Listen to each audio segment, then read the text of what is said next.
कारकुन, उनके लीडर्स वहां पर मौजूद नहीं थे, उसके बावजूद मुलाजमीन जीत गए।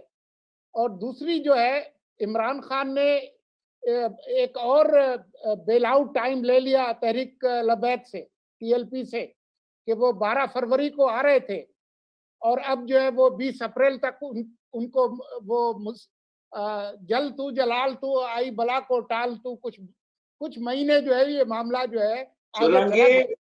सोलंकी भाई, वो जो उर्दू में लिखा हुआ उनका मुआहदा है ना, वो आयशा पता नहीं पाकिस्तान में किधर है, उसको भिजवा, मैंने आयशा को आपको भिजवा दो, उसकी वो उर्दू अभी तो हम दुरुस्त आपको करवा दो, बताते हैं। उस पर नहीं बात उसकी देखिए करें। उर्दू भाई तो साहब, दुरुस्त करवा दो। यानी ये अजीब रियासत है जो वादा करती है कि हमने बदमाशी करने वाले लोगों को, गुंडागर्दी करने वाले लोगों को, कानून का मजाक उड़ाने वाले लोगों को, कानून के साथ खिलवाड़ करने वाले लोगों को बिल्कुल कुछ नहीं कहना, और ये हम तहरीरी तौर पे दे रहे हैं। यानी वो शख्स जो मुआहदे पे दस्तखत कर रहा है वो अब अदालत भी बन गया है। बट लुक एट इट, आपको बाजार ये बात कुछ नजर नहीं आ रही। एक एफआईआर उनके खिलाफ दर्ज है, उस एफआईआर को विड्रॉ करना का एक कानून है, एक तरीका कार का तयन किया गया लॉ के अंदर। ये नहीं कि आप जाएं और दस्तखत करें, कहें ये सारी एफआईआर खत्म हो गई। मैं तो कह रहा हूं भाई, ये छोड़ दो, क्यों दिल को दुखाने की बात करते हो। इस खादिम रिजवी मरहूम नहीं है या उसका बेटा नहीं है। टीएलपी का असल रूह रवां खुद इमरान खान है, आपका वजीर आजम। क्योंकि मत भूलें कि 2019 में इन्होंने जाके, जो कि एक बड़ा एजेंडा है टीएलपी का, ब्लास्फेमी, उस पे इन्होंने जाके यूएन में तकरीर की थी और कहा था कि सारी दुनिया के ममालिक जो हैं उनको करना चाहिए। देखिए, मैं इस बहस में नहीं पड़ रही कि ब्लास्फेमी का लॉ गलत है, सही है या क्या है। सबके पांव जलते हैं ऐसी बात सोचते करते। लेकिन मसला ये है कि आप दुनिया को अपने एक तरीके से डील नहीं कर सकते।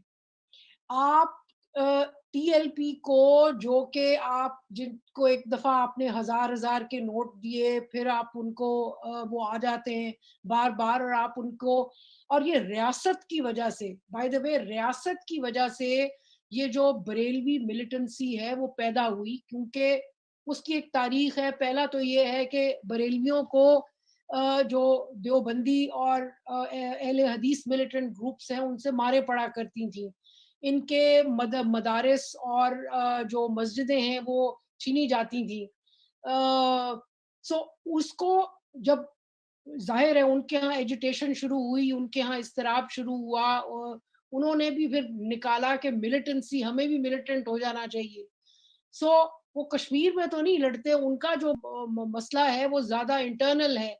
सो एक तरीके से जो टीएलपी है वो उतनी खतरनाक है जितनी के तहरीके सॉरी ये जो है आपका वो मौलाना फजलुल्लाह जो था, जो कि सवात में, देखिए ना, पाकिस्तान की जो मिलिटेंसी में है उसमें दो मॉडल हैं।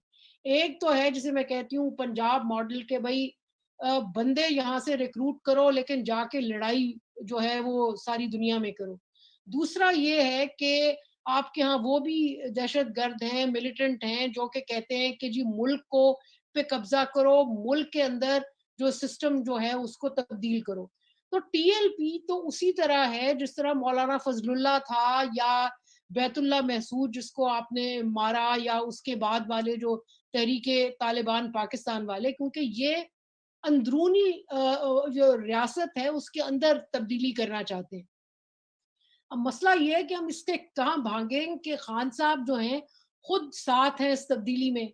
मतलब कि क्यों भूलें कि अभी 2 दिन पहले जो मशाइख की 2-3 दिन पहले जो मशाइख की कॉन्फ्रेंस हुई है उसमें इमरान खान साहब ने मौलवी हजरात को, मशाइख साहब को, जो कि मशाइख से ज़्यादा मौलवी हैं, उनको कहा है कि जी आओ, और जो इंटेलेक्चुअल रेवोल्यूशन है, इंटेलेक्चुअल इनकलाब है पाकिस्तान का, जो मैंने लाना है उसमें मेरा साथ दो।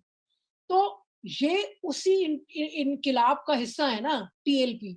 सो इसके साथ आप जो है वो जोड़ तोड़ करते हैं और इसके साथ आप वो करते हैं, मुआहदे करते हैं। इनको आप सिर्फ ये है कि चूंकि आपकी दुम जो है वो फंसी हुई है فرانس جو ہے وہ ایک بہت امپورٹنٹ ملک ہے. آپ کے جو تجارت ہے وہ یا امریکہ کے ساتھ ہوتی ہے یا یورپ کے ساتھ ہوتی ہے, اور یورپین یونین میں فرانس ایک بہت سگنیفیکنٹ ملک ہے.